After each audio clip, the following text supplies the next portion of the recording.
ನಮಸ್ಕಾರ ಸ್ನೇಹಿತರೆ, ಮತ್ತೊಮ್ಮೆ ಸಕ್ಸಸ್ ಅಕಾಡೆಮಿ ಜಮಖಂಡಿಯ ಆನ್ಲೈನ್ ಕ್ಲಾಸಸ್ಗಳಿಗೆ ಸ್ವಾಗತ.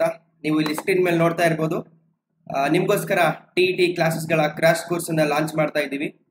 ಆಫರ್ ಪ್ರೈಸ್ ಅಲ್ಲಿ ನಡೀತಿದೆ. ಕೇವಲ 1299ಗೆ ನಿಮಗೆ ಈ ಕ್ರಾಶ್ ಕೋರ್ಸ್ ಅಲ್ಲಿ Kannada, English, psychology, social science, maths science ಇದಿಷ್ಟು ಒಂದು ಕಾಂಬೋ ಕೋರ್ಸ್ ಪೇಪರ್ 1 ಇಂದು ಆಫರ್ ಪ್ರೈಸ್ ಅಲ್ಲಿ ನಡೀತಾ ಇದೆ. ಕೇವಲ 1699 ಇರೋದು 1299ಗೆ ನಿಮ್ಗೆ ಸಿಗುತ್ತೆ. ಈ ಒಂದು ಆಫರ್ ನ ಪೇಪರ್ 1 ನ ನೀವು ರೆಡೀಮ್ ಮಾಡಬಹುದು. ಸೆಕೆಂಡ್ ಒನ್ ಪೇಪರ್ 2 ಇಲ್ಲಿ ಟಿ ಕ್ಲಾಸಸ್ ನ ಕ್ರಾಶ್ ಕೋರ್ಸ್ ಮ್ಯಾಥ್ಸ್ ಮತ್ತೆ ಸೈನ್ಸ್ ಗೆ ಸಂಬಂಧಪಟ್ಟಂಗೆ ಇದು ಕೂಡ combo course. English, psychology, maths ಮತ್ತೆ ಸೈನ್ಸ್ ಕೇವಲ 1299ಗೆ ಸಿಗುತ್ತೆ. ಪೇಪರ್ 2 ನ ಇಷ್ಟು ವಿಷಯಗಳನ್ನ ಇಲ್ಲಿ ಕಲಿಸ್ಕೊಡ್ತೀವಿ. ನೆಕ್ಸ್ಟ್ ಟಿ ಕ್ಲಾಸ್ ನ ಕ್ರಾಶ್ ಕೋರ್ಸ್ ಸೋಷಿಯಲ್ ಸೈನ್ಸ್ ಗೆ ಸಂಬಂಧಪಟ್ಟ ಹಾಗೆ, if you want only social science ಅಂದಾಗ ಇಂಗ್ಲಿಷ್, ಸೈಕಾಲಜಿ, ಸೋಷಿಯಲ್ ಸೈನ್ಸ್ ಇದು ಕೂಡ 1299ಗೆ. ಏಪ್ರಿಲ್ 25ರಿಂದ ಈ ಪ್ರೈಸ್ 1699ಗೆ ಜಂಪ್ ಆಗುತ್ತೆ. ಇಲ್ಲಿ ರೆಕಾರ್ಡೆಡ್ ಕ್ಲಾಸ್ ಇರುತ್ತೆ, ಟೆಸ್ಟ್ ಸೀರೀಸ್ ಇರುತ್ತೆ, ಇಂಗ್ಲಿಷ್ ಮತ್ತೆ ಕನ್ನಡ ಮೀಡಿಯಂ ಅಲ್ಲಿ ಟೀಚ್ ಮಾಡ್ತದೆ. ಅಂಡ್ ಅಪ್ ಟು ಜೂನ್ 30 ತನಕನೂ ಕೂಡ ನಾವು ಕ್ಲಾಸಸ್ಗಳನ್ನ ರನ್ ಮಾಡ್ತೀವಿ. ಓಕೆ, ಇವತ್ತಿನ ಕ್ಲಾಸ್ ಅಲ್ಲಿ ಒಂದಷ್ಟು ವಿಷಯಗಳನ್ನ ಹಳೇದೊಂದು ಪ್ರೀವಿಯಸ್ ಇಯರ್ ಕ್ವಶನ್ ಪೇಪರ್ ನ ತಗೊಬಂದಿದ್ದೀನಿ. ಇಲ್ಲಿ ಕೆಲವೊಂದಿಷ್ಟು ವಿಷಯಗಳನ್ನ ಚರ್ಚೆ ಮಾಡಿ ಅವುಗಳ ಕಾನ್ಸೆಪ್ಟ್ಸ್ ಗಳನ್ನ ತಿಳ್ಕೊಂಡು ಮುಂದೆ ಹೋಗೋಣ. ಮೊದಲನೇದಾಗಿ ಇಲ್ಲೊಂದು ಪ್ರಶ್ನೆ ಇದೆ. ಇದು ಹೈಸ್ಕೂಲ್ ಟೀಚರ್ಗೆ ಸಂಬಂಧಪಟ್ಟ ಹಾಗೆ ಒಂದು ಸೈನ್ಸ್ಗೆ, ಬಯಾಲಜಿಗೆ ಸಂಬಂಧಪಟ್ಟಂತ ಒಂದು ಕ್ವಶನ್. ಈ ಕೆಳಗಿನಲ್ಲಿ ಯಾವುದು ಆಹಾರದ ಮೂಲಕ ಕಾಯಿಲೆಯನ್ನು ತರುತ್ತದೆ? ರೈಟ್.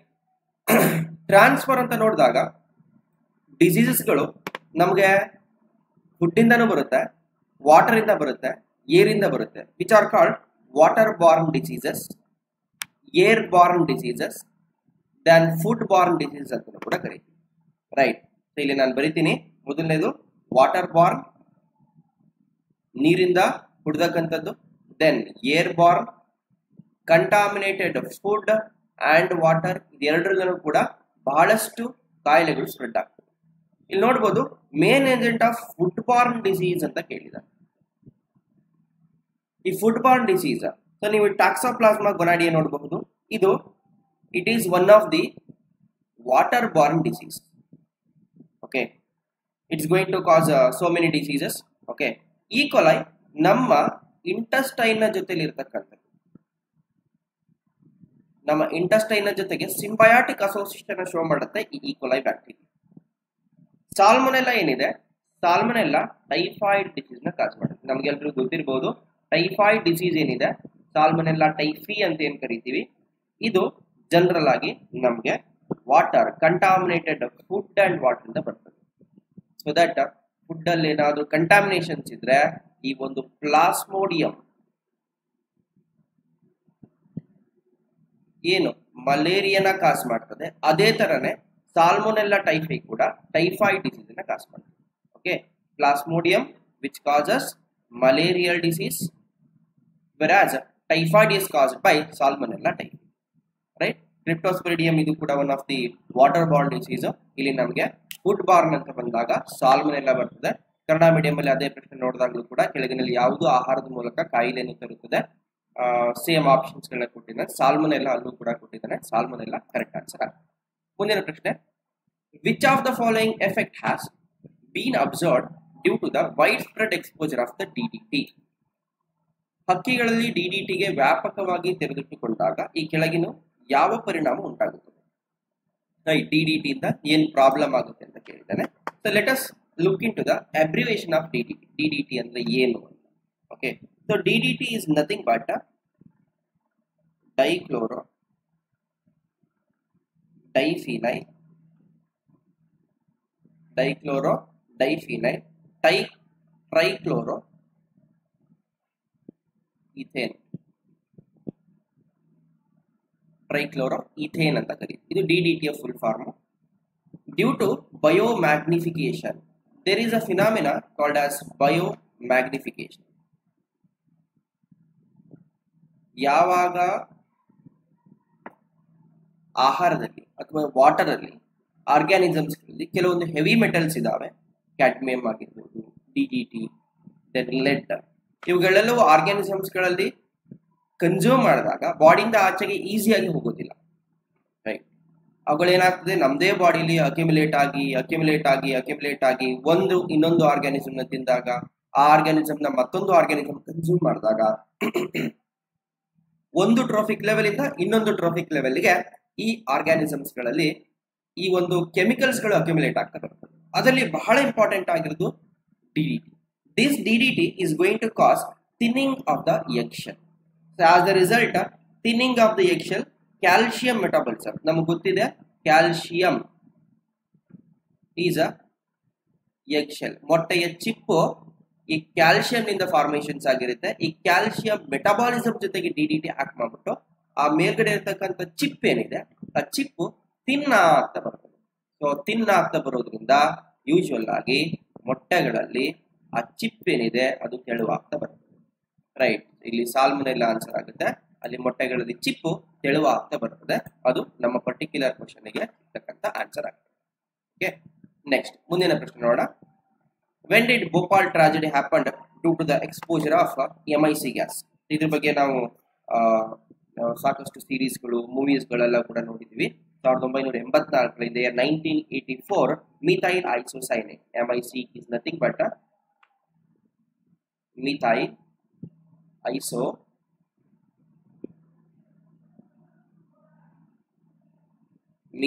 isocyanate. ಈ ಗ್ಯಾಸ್ ಕಂಪ್ಲೀಟ್ ಆಗಿ ಲೀಕೇಜ್ ಆಗಿ ಭೋಪಾಲ್ ಟ್ರಾಜಿಡಿ ಅಂತಾನೆ ಕರಿತೀವಿ. ಆ ಭೋಪಾಲ್ ಟ್ರಾಜಿಡಿ ಆಯ್ತು. ಅಲ್ಲಿಂದ ಸಾಕಷ್ಟು ಜನ ಲಕ್ಷಾಂತರ ಜನ ಕೂಡ ಅದರಿಂದ ಬಹಳಷ್ಟು ಇಂಜುರಿನ ಒಳಗಾಗ್ತಾರೆ. ಸಾವಿರಾರು ಜನ ಸತ್ತು ಕೂಡ ಹೋಗ್ತಾರೆ ಈ ಒಂದು ಭೋಪಾಲ್ ಟ್ರಾಜಿಡಿಯಿಂದ. ಆಕ್ಸಿಡೆಂಟಲ್ ಆಗಿ ಈ ಒಂದು ಗ್ಯಾಸ್ ಆ ಭೋಪಾಲ್ ಏರಿಯಾದಿಂದ ಲೀಕೇಜ್ ಆಗಿ ಅಲ್ಲಿಂದ ಸಾಕಷ್ಟು ಜನ ಪ್ರಾಣನ ಕಳ್ಕೊತಾರೆ. Methyl isocyanate CH3NC⋯O. Okay, so same question Kannada medium ಅಲ್ಲಿ ಇದೆ.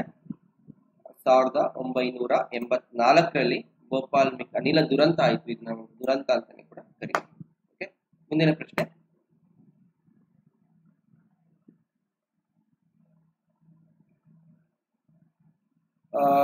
Where is Salim Ali College of Ecology located? Salim Ali Center for Science Study of Birds and History. Okay, ಪಕ್ಷಿ ಪ್ರೇಮಿ ಸಲೀಂ ಅಲಿ ಅಂತ ಏನ್ ಕರಿತೀವಿ, ಆ ಸಲೀಂ ಅಲಿ ಅವರ ಲೊಕೇಶನ್ಸ್ ಇರೋದು ಕೊಯಂಬತ್ತೂರು. ಇದು ತಮಿಳುನಾಡಲ್ಲಿ ನಮಗೆ ಸಿಗ್ತದೆ. ನಾವು ಯೂಶುವಲ್ ಆಗಿ Anaikatti, there is a place called as Anaikatti ಅಂತ ಒಂದು ಪ್ಲೇಸ್ ಇದೆ. ಅನೈಕಟ್ಟಿ ಅನ್ನೋ ಪ್ಲೇಸ್ ಕೊಯಂಬತ್ತೂರ್ ಲೊಕೇಟ್ ಆಗ್ತದೆ. ಅಲ್ಲಿ ನಮಗೆ Salim Ali college of ecology is located. Right, so Salim Ali college of ecology it's located in Coimbatore. Okay, it's in Coimbatore. Next, Kerala, Tamil Nadu, Karnataka ನಾವೆಲ್ಲರೂ ಕೂಡ ಅಲ್ಲಿ ಆ ಒಂದು ಲೊಕೇಶನ್ಸ್ ನ ಬಾರ್ಡರ್ ಆಗಿ ಶೇರ್ ಮಾಡ್ಕೊತೀವಿ. ಅದು Salim Ali college of ecology. ಮುಂದಿನ ಪ್ರಶ್ನೆ. The WBC which is found highest quantity in normal human blood. ಇದು ನಮಗೆ ಬಾಡಿಗೆ ಸಂಬಂಧಪಟ್ಟ ಹಾಗೆ ಕ್ವಶನ್ಸ್ ಇಲ್ಲಿ ಅರೈಸ್ ಆಗ್ತದೆ. ನಾವಿಲ್ಲಿ ಬಾಡಿಲಿ ಇರ್ತಕ್ಕಂಥ ಬ್ಲಡ್ ಸೆಲ್ಸ್ ಗಳನ್ನ ಎಲ್ಲದನ್ನು ಕೂಡ ಅರೇಂಜ್ ಮಾಡಿದ್ರೆ RBC, WBC, ಪ್ಲೇಟ್ಲೆಟ್ಸ್ ಅಂತ ಹೇಳಿ ಅರೇಂಜ್ ಮಾಡ್ಕೊತೀವಿ. ಅವುಗಳಲ್ಲಿ 5 ಟೈಪ್ಸ್ ಇದಾವೆ. ಒಂದು ನ್ಯೂಟ್ರೋಫೈಲ್ಸ್, ಲಿಂಫೋಸೈಟ್ಸ್, ಮೋನೋಸೈಟ್ಸ್, ಇಯೋಸಿನೋಫೈಲ್ಸ್ ಅಂಡ್ ಬೇಸೋಫೈಲ್ಸ್. ಇಲ್ಲಿ ನಾನೊಂದು ಟ್ರಿಕ್ ನ ನೆನ್ಪಿಟ್ಕೊಂಡಿದ್ದೀನಿ. ಕನ್ನಡದಲ್ಲೂ ಕೂಡ ಇದನ್ನ ನ್ಯೂಟ್ರೋಫೈಲ್ಸ್ ಅಂತಾನೆ ಕರಿತೀವಿ, ನ್ಯೂಟ್ರೋಫೈಲ್ಗಳು. Then lymphocytes, B and T lymphocytes ಎರಡು ಬರ್ತದೆ. M ಇಂದ ಮೋನೋಸೈಟ್ಸ್, ನೆಕ್ಸ್ಟ್ ಇಯೋಸಿನೋಫೈಲ್ಸ್,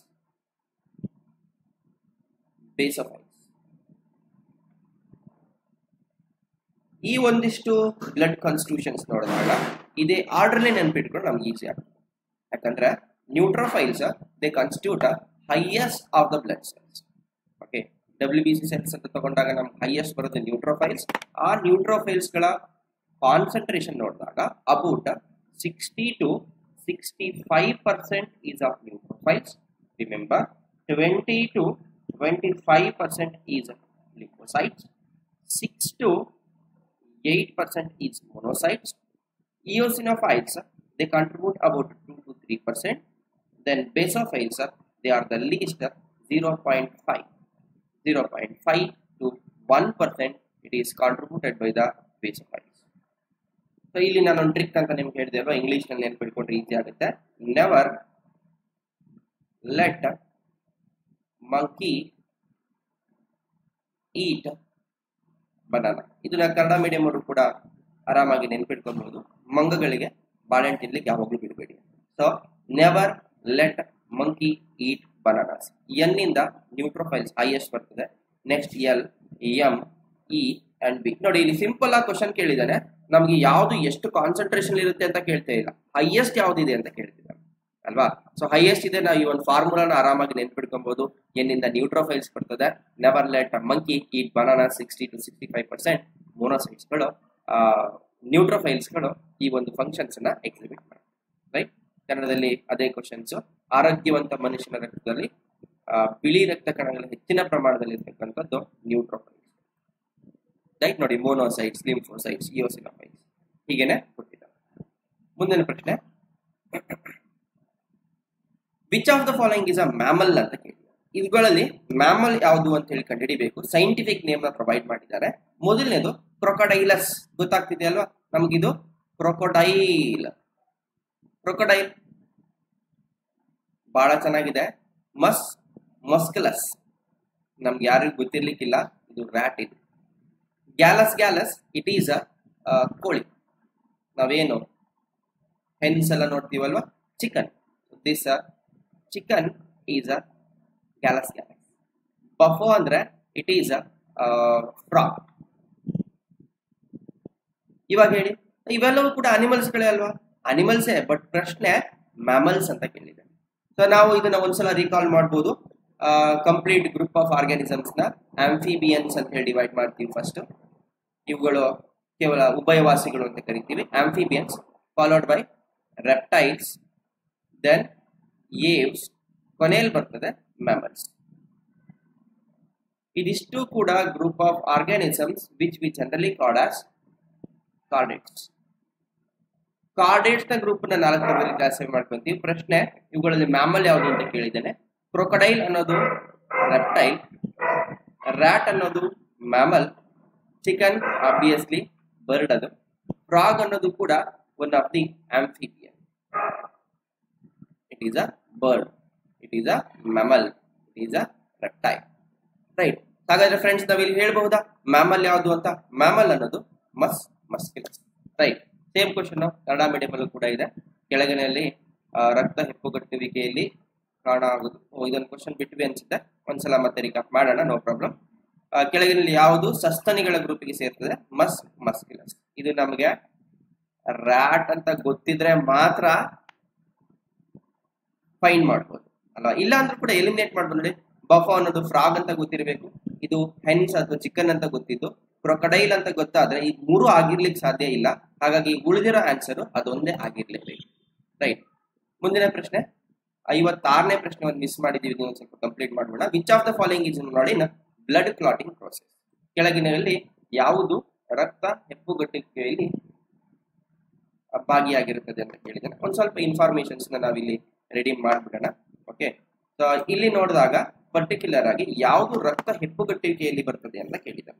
ನಿಮ್ಗೆ ಆವಾಗಲೂ ಹೇಳಿದೆ ಅಲ್ವಾ, ನ್ಯೂಟ್ರೋಫೈಲ್ಸ್, ಬೇಸೋಫೈಲ್ಸ್, ಮೋನೋಸೈಟ್ಸ್, ಇಯೋಸಿನೋಫೈಲ್ಸ್ ಅಂತ ಹೇಳಿ. ಈ ನ್ಯೂಟ್ರೋಫೈಲ್ಸ್ ಅಂಡ್ ಮೋನೋಸೈಟ್ಸ್ ಇದೆರಡೂ ಕೂಡ ನಮ್ಮ ಬಾಡಿಲಿ ಯಾವುದೋ ಒಂದು ಫಾರಿನ್ ಪಾರ್ಟಿಕಲ್ ಬಂದಾಗ ಅದನ್ನ ಎಂಗಲ್ಫ್ ಮಾಡ್ತದೆ. ಸೊ ಆ ಒಂದು ಫಿನಾಮಿನಾ ನಾವು ಫ್ಯಾಗೋಸೈಟೋಸಿಸ್ ಅಂತ ಕರೀತೀವಿ. This is the function of neutrophils and monocytes. ಮೊದಲನೇದು ಕಂಪ್ಲೀಟ್ ಆಯ್ತು. Next basophils. ಈ ಬೇಸೋಫೈಲ್ಸ್ಗಳು ಬಹಳ ಇಂಪಾರ್ಟೆಂಟ್. 3 ತರದ ಇಂಪಾರ್ಟೆಂಟ್ ಕೆಮಿಕಲ್ಸ್ ಗಳನ್ನ ಸೆಕ್ರೀಟ್ ಮಾಡ್ತದೆ. ಆ ಕೆಮಿಕಲ್ಸ್ ಗಳ ನೇಮು ಈ ಕೆಳಕಂಡಂತಿದೆ. ರೈಟ್, ಮೊದಲನೇದು histamine, next serotonin, another one is heparin. Histamine, serotonin, heparin ಈ 3 ಕೆಮಿಕಲ್ಸ್ ಗಳನ್ನ ಬೇಸೋಫಿಲ್ ಸೆಕ್ರೀಟ್ ಮಾಡೋದ್ರಿಂದ they can be involved in inflammatory reactions. They are involved in inflammatory reactions. Right. So next one ಬಂದ್ಬಿಟ್ಟು eosinophils. ಒಂದ್ 2 ನಿಮಿಷ ನಾವು ಇಲ್ಲಿ informations ಗಳನ್ನ hack down ಮಾಡೋದ್ರಿಂದ we could have go for complete things. Next ಇದೇ ತರದ ಕ್ವಶನ್ಸ್ ಗಳು ಬಂದಾಗ ಮತ್ತೊಮ್ಮೆ ಕಲಿಯಂತ ಅವಶ್ಯಕತೆ ಬೀಳೋದಿಲ್ಲ. ಹಾಗಾಗಿ ಎಲ್ಲೆಲ್ಲಿ ಚಾನ್ಸ್ ಸಿಗುತ್ತೆ ಅಲ್ಲಿ ಎಲ್ಲಾ ಕಡೆಗೂ ಆ ಇನ್ಫಾರ್ಮೇಶನ್ಸ್ ಗಳಿಗೆ ಸಂಬಂಧಪಟ್ಟಿರ್ತಕ್ಕಂಥ ಎಲ್ಲಾ ರೀತಿಯ ಆಂಗಲ್ಸ್ ಗಳನ್ನು ಕೂಡ ನಾವು ಕವರ್ ಮಾಡ್ಕೊಳ್ತೀವಿ. ಓಕೆ, ನೆಕ್ಸ್ಟ್ ಇಯೋಸಿನೋಫೈಲ್ಸ್ ಬಗ್ಗೆ ಮಾತಾಡ್ತಿದೀವಲ್ವಾ. ಇಯೋಸಿನೋಫೈಲ್ಸ್ ಇವುಗಳ ಫಂಕ್ಷನ್ ದೇ ರೆಸಿಸ್ಟ್ ಇನ್ಫೆಕ್ಷನ್. ಯಾವ್ದಾದ್ರೂ ಒಂದು ಇನ್ಫೆಕ್ಷನ್ಸ್ ಆದಾಗ ಆ ಇನ್ಫೆಕ್ಷನ್ಸ್ ಗಳನ್ನ ರೆಸಿಸ್ಟ್ ಮಾಡಿ ಜೊತೆಗೆ ಅಲ್ಲಿ ಅಲರ್ಜಿಕ್ ರಿಯಾಕ್ಷನ್ಸ್ ಗಳನ್ನ ಕಾಸ್ ಮಾಡ್ತದೆ. ಅಲ್ಲಿ ಅಲರ್ಜಿಕ್ ರಿಯಾಕ್ಷನ್ಸ್ ಗಳನ್ನ ಕಾಸ್ ಮಾಡ್ತಕ್ಕಂಥ ಫಂಕ್ಷನ್ ಅನ್ನ ಈ ಪರ್ಟಿಕ್ಯುಲರ್ ಇರ್ತಕ್ಕಂಥ ಬೇಸೋಫಿಲ್ಸ್ ಗಳು ಈ ಫಂಕ್ಷನ್ ನ ಮಾಡ್ತಾರೆ. Okay, next lymphocytes. ಈಗ ಲಿಂಫೋಸೈಟ್ಸ್ ಗಳು ಬಂದು, ಈ ಲಿಂಫೋಸೈಟ್ಸ್ ಗಳು ನಮ್ಮ ಬಾಡಿಲಿ ಜನರಲ್ ಆಗಿ ಬಿ ಅಂಡ್ ಟಿ ಲಿಂಫೋಸೈಟ್ಸ್ ಅಂತ ಹೇಳಿ ಎರಡು ತರದಲ್ಲಿ ಡಿವೈಡ್ ಮಾಡ್ಕೊತೀವಿ. ಓಕೆ, ಇಲ್ಲಿ ಬರೀತೀನಿ lymphocytes. These lymphocytes are of two types, B lymphocytes and T lymphocytes.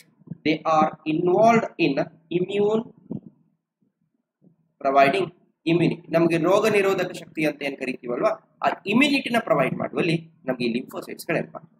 ಇಲ್ಲಿ ಇದು ಯಾವುದು ಕೂಡ ಸಂಬಂಧಪಡೋದಿಲ್ಲ. ನೀವು ಇಲ್ಲಿ ನೋಡ್ಬೋದು ಪ್ಲೇಟ್ಲೆಟ್ಸ್ ಗಳೇನಿದಾವೆ ಇವುಗಳು ರಕ್ತದ ಹೆಪ್ಪುಗಟ್ಟುವಿಕೆಯಲ್ಲಿ ಹೆಲ್ಪ್ ಮಾಡ್ತದೆ.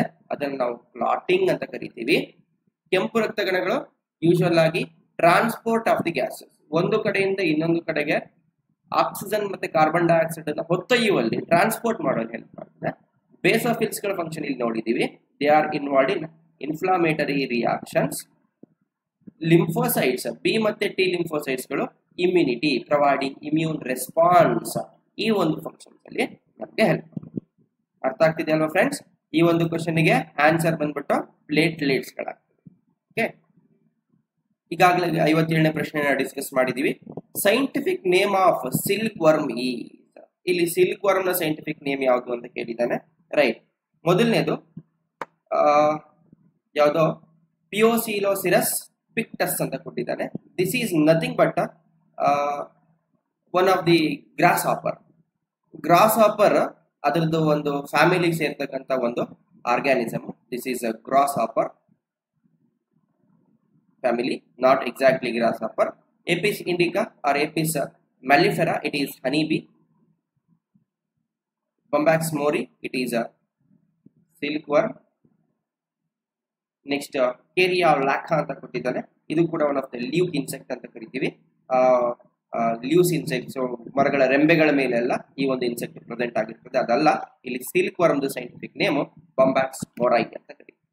ಓಕೆ, ಈ ಒಂದು ಕಲ್ಚರ್ ನ ಸೆರಿಕಲ್ಚರ್ ಅಂತ ಕರಿತೀವಿ. ನಾವು ಯಾವ ಗ್ರೂಪ್ ಆಫ್ ಆರ್ಗ್ಯಾನಿಸಮ್ಸ್ ಗಳಿಂದ ಕಂಪ್ಲೀಟ್ ಆಗಿ ಹನಿ ಬೀಸ್ ಗಳನ್ನ ಕಲ್ಟಿವೇಟ್ ಮಾಡ್ತೀವಲ್ವಾ, ಆ ಒಂದು ಮೆಕ್ಯಾನಿಸಮ್ಸ್ ನ ನಾವು ಜನರಲ್ ಆಗಿ ಸೆರಿಕಲ್ಚರ್ ಅಂತ ಕರಿತೀವಿ. It is called as sericulture. The science of growing a honey bees in order to manufacture the ರೇಷ್ಮೆ ಅಥವಾ ಏನು ಸಿಲ್ಕ್ ಅಂತ ಏನ್ ಕರಿತೀವಲ್ವಾ, ಆ ಸಿಲ್ಕ್ ನ ಡೆವಲಪ್ ಮಾಡೋದಕ್ಕೆ will go for this silk worm sericulture. The causative agent of cholera. Cholera ನೆನ್ಪು ಮಾಡ್ಕೊಳ್ಳಿ. ಕಾಲೆರಾ ಅನ್ಕೂಡಲೇ ನೆನಪಾಗಬೇಕು, it is vibrio cholera. Scientific name of that agent is vibrio cholera.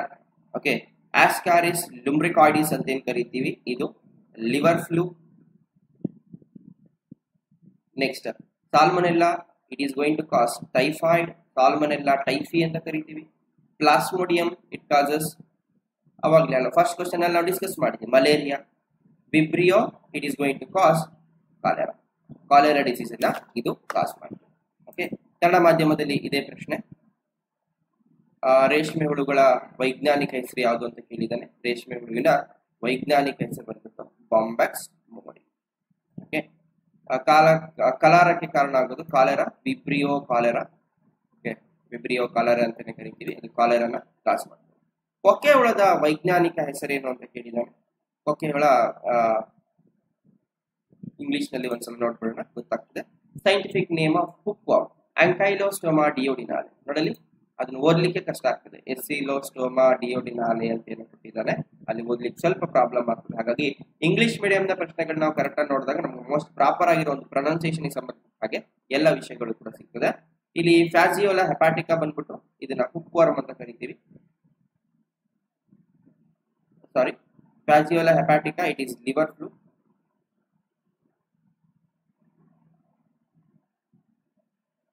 ಇದನ್ನ ಲಿವರ್ ಫ್ಲೂಕ್ ಅಂತ ಕರಿತೀವಿ. Next Onchocerca volvulus, it's a group of round worm exactly ಅಲ್ಲ, round ವರ್ಮ್ಗೆ ಸಂಬಂಧಪಟ್ಟಿರ್ತಕ್ಕಂಥ ಇನ್ನೊಂದು ವರ್ಮ್. ಇದು ಹುಕ್ ವರ್ಮ್ ಅಂತ ಕರಿತೀವಿ, Ancylostoma duodenale. Next Taenia, it is also one of the species of tape worm. Scientific name of tape worm Taenium saginatum ಅಂತ ಕೂಡ ಕರಿತೀವಿ. ನೆಕ್ಸ್ಟ್ ಅದೇ ಪ್ರಶ್ನೆಗೆ ಇಲ್ಲಿ ನಮ್ಗೆ ಉತ್ತರ ಬಂದ್ಬಿಟ್ಟು ಆಂಕೈಲೋಸ್ಟೋಮಾ ಡಿಯೋಡಿನಾಲೆ ಅನ್ನೋದು ಈ ಕೊಕ್ಕೆ ಹುಳದ ಅಥವಾ ಹುಕ್ ವರ್ಮ್ನ ಸೈಂಟಿಫಿಕ್ ನೇಮ್. ಓಕೆ, ಮತ್ತೊಮ್ಮೆ ಫ್ರೆಂಡ್ಸ್ ನೆನ್ಪು ಮಾಡ್ಕೊಳ್ಳಿ, 1 to 999ಗೆ ನಮ್ಮ ಕ್ರ್ಯಾಶ್ ಕೋರ್ಸು ಸಂಬಂಧಪಟ್ಟ ಹಾಗೆ TET ಕ್ಲಾಸ್ನ ಕೋರ್ಸ್ಗಳು ರನ್ ಆಗ್ತದೆ. ಆದಷ್ಟು ಬೇಗ ಸಬ್ಸ್ಕ್ರೈಬ್ ಆಗಿ ಸ್ಕ್ರೀನ್ ಮೇಲೆ ಕಾಣ್ತಿರೋ ನಂಬರ್ನ ಕಾಂಟ್ಯಾಕ್ಟ್ ಮಾಡಿ. ಪೇಪರ್ 2 ಮತ್ತೆ ಪೇಪರ್ 1 ಎರಡೂ ಕೂಡ ಮ್ಯಾಥ್ಸ್, ಸೈನ್ಸ್, ಸೈಕಾಲಜಿ, ಸೋಷಿಯಾಲಜಿ ಎಲ್ಲ ಕೋರ್ಸ್ಗಳು ಕೂಡ ಅವೈಲಬಲ್ ಇದೆ.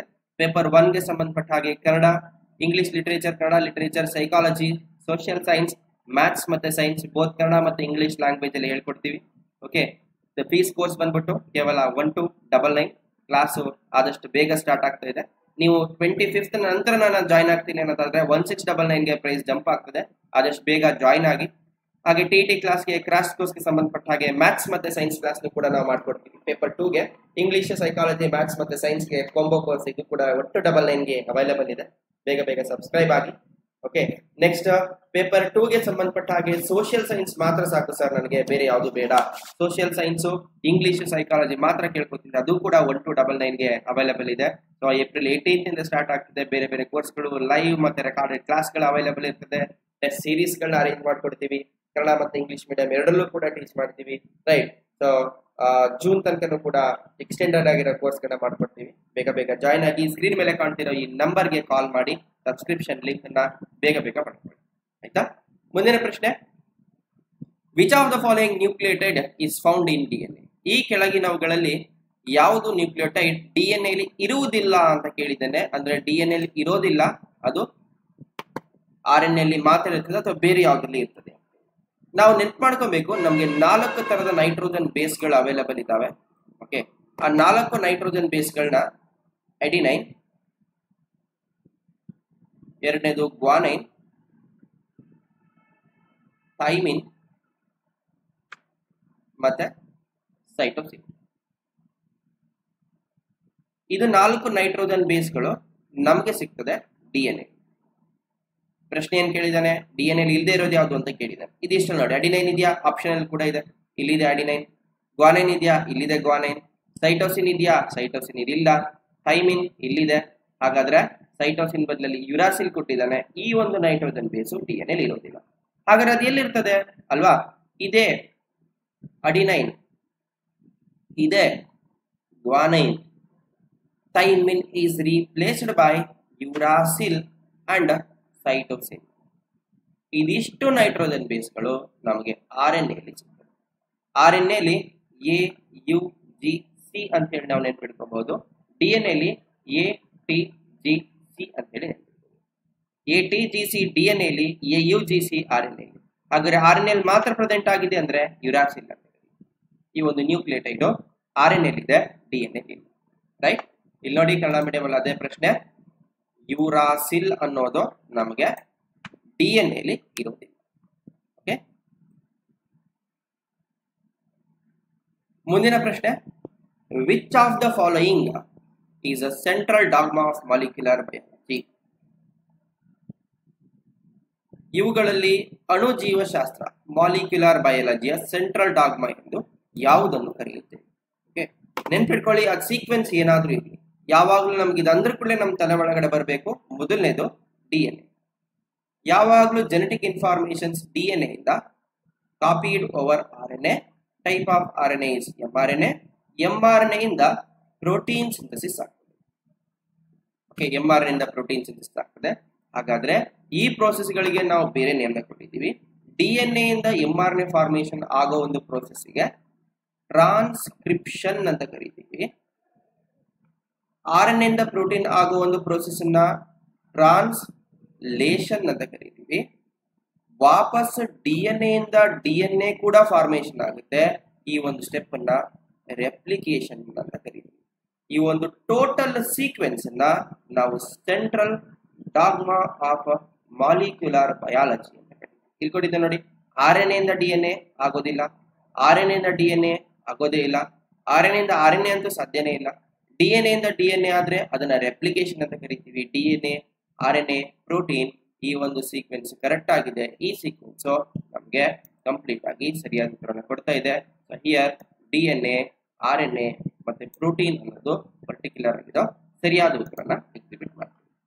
ಓಕೆ, ಮುಂದಿನ ಪ್ರಶ್ನೆ, conservation of organisms outside their natural habitat is. Right, organisms ಗಳನ್ನ ವಿತಿನ್ ದೇರ್ ಹ್ಯಾಬಿಟಾಟ್ ಕೂಡ ಕನ್ಸರ್ವ್ ಮಾಡ್ತೀವಿ, ಔಟ್ಸೈಡ್ ದೇರ್ ಹ್ಯಾಬಿಟಾಟ್ ಕೂಡ ಕನ್ಸರ್ವ್ ಮಾಡ್ತೀವಿ. ಇನ್ ವಿಟ್ರೋ ಕನ್ಸರ್ವೇಷನ್ ಬೇರೆ, ಇನ್ ಸಿಟು ಕನ್ಸರ್ವೇಷನ್ ಬೇರೆ. In situ within their natural habitat, within their natural habitat. Okay, within their natural habitat ಅಲ್ಲಿ in situ conservation ಮಾಡ್ತೀವಿ. ಇಲ್ಲಿ ನಾವು ಎಕ್ಸಾಂಪಲ್ ಬಯೋಸ್ಫಿಯರ್ ರಿಸರ್ವ್, ಆಮೇಲೆ ಅಭಯಾರಣ್ಯಗಳೇನಿದಾವೆ, national ಪಾರ್ಕ್ಗಳೇನಿದಾವೆ ಅವುಗಳನ್ನೆಲ್ಲ ಇನ್ ಸಿಟು ಕನ್ಸರ್ವೇಷನ್ ಹಾಕ್ತೀವಿ.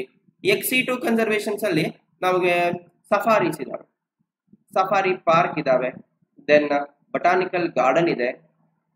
ಓಕೆ, ಬಟಾನಿಕಲ್ ಗಾರ್ಡನ್,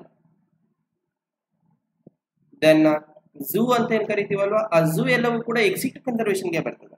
ಇಲ್ಲಿ ಔಟ್ಸೈಡ್ ನ್ಯಾಚುರಲ್ ಹ್ಯಾಬಿಟಾಟ್ ಅಂದ್ರೆ ex situ, within their natural habitat ಅಂದ್ರೆ ಇನ್ ಸಿಟು, ಇನ್ ವಿಟ್ರೋ ಅಂದ್ರೆ ಇದು ಕೂಡ ಲ್ಯಾಬ್ ಅಲ್ಲಿ ನಡೀತದೆ, ಇನ್ ವಿವೋ ಅಂದ್ರೆ it is a body of organism. ಒಂದು ಬಾಡಿಯ ವಿತಿನ್, ಬಾಡಿಯ ಒಳಗಡೆ ನಡೆದ್ರೆ ಅದನ್ನ ಇನ್ ವಿವೋ ಪ್ರೋಸೆಸ್. ಫಾರ್ ಎಕ್ಸಾಂಪಲ್, ಇವತ್ತಿನ ದಿವಸಗಳಲ್ಲಿ ನಾವು ಆರ್ಟಿಫಿಷಿಯಲ್ ಇನ್ಸೆಮಿನೇಷನ್ಸ್, ಬಹಳಷ್ಟು ಟೆಕ್ನಿಕ್ಸ್, ಟೆಸ್ಟ್ ಟ್ಯೂಬ್ ಬೇಬೀಸ್ ಎಲ್ಲ ನೋಡ್ತೀವಿ. ಆ ಟೆಸ್ಟ್ ಟ್ಯೂಬ್ ಬೇಬಿನ ಲ್ಯಾಬ್ ಅಲ್ಲಿ ರೆಡಿ ಮಾಡಿ ಬಾಡಿ ಒಳಗಡೆ ಹಾಕ್ತಾರೆ. ಅದು in vitro fertilization followed by in vivo, ಮುಂದೆ ಡೆವಲಪ್ಮೆಂಟಲ್ ಪ್ರೋಸೆಸ್ ಎಲ್ಲದು ಕೂಡ ತಾಯಿ ಗರ್ಭದಲ್ಲಿ ಆಗ್ತದೆ. ಆಯ್ತಾ? ಹಾಗಾಗಿ ಕನ್ಸರ್ವೇಷನ್ ಆಫ್ ಆರ್ಗ್ಯಾನಿಸಮ್ಸ್ ಔಟ್ಸೈಡ್ ಅಂದಾಗ ಎಕ್ಸ್ ಸಿಟು, ವಿತಿನ್ ಅಂದಾಗ ಇನ್ ಸಿಟು ಕನ್ಸರ್ವೇಷನ್. ಇಲ್ಲಿ ಎಕ್ಸ್ ಸಿಟು ಕನ್ಸರ್ವೇಷನ್ ಅಲ್ಲ, ಹೊರಗೆ ಅಂತ ಹಾಕಿದಾಗ ಎಕ್ಸ್ ಸಿಟು ಆಗ್ತದೆ ಕರೆಕ್ಟ್ ಆಗಿದೆ. ರೈಟ್, ಮುಂದಿನ ಪ್ರಶ್ನೆ, ಎರಡು ಯೆಲ್ಲೋ ಮೈಸ್ಗಳು, two yellow mice are crossed, we get 2 yellow and 1 grey mice instead of 3:1. ನೋಡೋಣ ಹೇಗಿದೆ ಅಂದ್ರೆ, ಯೆಲ್ಲೋ ಅನ್ನೋದು capital Y small Y cross with capital Y small Y, ಎರಡು ಯೆಲ್ಲೋ ಕ್ರಾಸ್ ವಿತ್, ಸೊ ಬೇರೆ ಬೇರೆ ಕಾಂಬಿನೇಷನ್ಸ್ ಬರ್ತಿದೆ ಅಂದಾಗ ನಮಗದು ಕ್ಯಾಪಿಟಲ್ ವೈ ಯೆಲ್ಲೋ ಆಗಿರ್ಲಿಕ್ಕೆ ಸಾಧ್ಯ ಇಲ್ಲ. ಇಲ್ಲಿ ಬೇರೆ ಕಾಂಬಿನೇಷನ್ಸ್ ಬರ್ತಿದೆ ಅಂತ ಕೊಟ್ಟಿದ್ದಾನೆ, ಹಾಗಾಗಿ ನಾವು ಈ ಒಂದು ಕಾಂಬಿನೇಷನ್ ತಗೊಂಡಿದ್ವಿ. ಆಯ್ತಾ? ಇದು ಒಂದು ಕಾಂಬಿನೇಷನ್ಸ್ ಅಲ್ಲಿ ಕ್ಯಾಪಿಟಲ್ ವೈ ಸ್ಮಾಲ್ ವೈ ಅಂತ ಹೀಗೆ ಕನ್ಸಿಡರ್ ಮಾಡಿದ್ರೆ, ಇನ್ನೊಂದು ಕಾಂಬಿನೇಷನ್ಸ್ ಅಲ್ಲಿ ನಾವು ಇದ್ರದ್ದು ಈ ಪೇರೆಂಟ್ ಇಂದ ಜೀನ್ಸ್ ಗಳನ್ನ ಕ್ಯಾಪಿಟಲ್ ವೈ ಸ್ಮಾಲ್ ವೈ ಅಂತ ಕನ್ಸಿಡರ್ ಮಾಡಿದ್ರೆ, ಇಲ್ಲಿ ನಮಗೆ ನೆಕ್ಸ್ಟ್ ಜನರೇಷನ್ಸ್ ಗಳನ್ನ ನಾವು ಬರೀಲಿಕ್ಕೆ ಸಾಧ್ಯ ಇದೆ. ಆ ನೆಕ್ಸ್ಟ್ ಜನರೇಷನ್ಸ್ ಗಳನ್ನ ಹೀಗೆ ಬರೀತೀವಿ, ಕ್ಯಾಪಿಟಲ್ ವೈ ಈ ಕ್ಯಾಪಿಟಲ್ ವೈ ಸೇರ್ಕೊಂಡು ಕ್ಯಾಪಿಟಲ್ ವೈ ಆಯ್ತು. ಓಕೆ, ಇದು ಸೇರ್ಕೊಂಡು ಕ್ಯಾಪಿಟಲ್ ವೈ ಸ್ಮಾಲ್ ವೈ ಆಯ್ತು, ಇದು ಸೇರ್ಕೊಂಡು ಕ್ಯಾಪಿಟಲ್ ವೈ ಸ್ಮಾಲ್ ವೈ ಆಯ್ತು, ಲಾಸ್ಟ್ ಎರಡು ಸೇರ್ಕೊಂಡು ಸ್ಮಾಲ್ ವೈ ಆಯ್ತು. ಇಲ್ಲಿ ಈ ಕ್ಯಾಪಿಟಲ್ ವೈ ಅನ್ನೋ ಕಾಂಬಿನೇಷನ್ಸ್ ಗಳು ಜೊತೆಗೆ ಬಂದಾಗ ಅವು ಎಲ್ಲೋ ಆಗೋದಿಲ್ಲ, ಆ ಆರ್ಗಾನಿಸಮ್ಸ್ ಗಳು ಡೆತ್ ಆಗುತ್ತೆ. That is because of lethal effect. When two dominant genes are expressed together in some of the condition that results in the death of the individual in case of mice. ಆಗ ratio ನಮಗೆ 3:1 total 4 ಬರಬೇಕಿತ್ತು, ಅದ್ರ ಬದಲಾಗಿ ನಮಗೆ 2:1 ಸಿಗುತ್ತೆ. 2 ಅನ್ನೋದು yellow ಆಗಿದ್ರೆ 1 ಅನ್ನೋದು ಇಲ್ಲಿ ಕೊಟ್ಟಿದ್ದಾನೆ ಗ್ರೇ ಕಲರ್ ಬೂದು ಬಣ್ಣದ ಆರ್ಗಾನಿಸಮ್ಸ್ ಗಳು ಫಾರ್ಮೇಷನ್ಸ್ ಆಗಿರ್ತದೆ.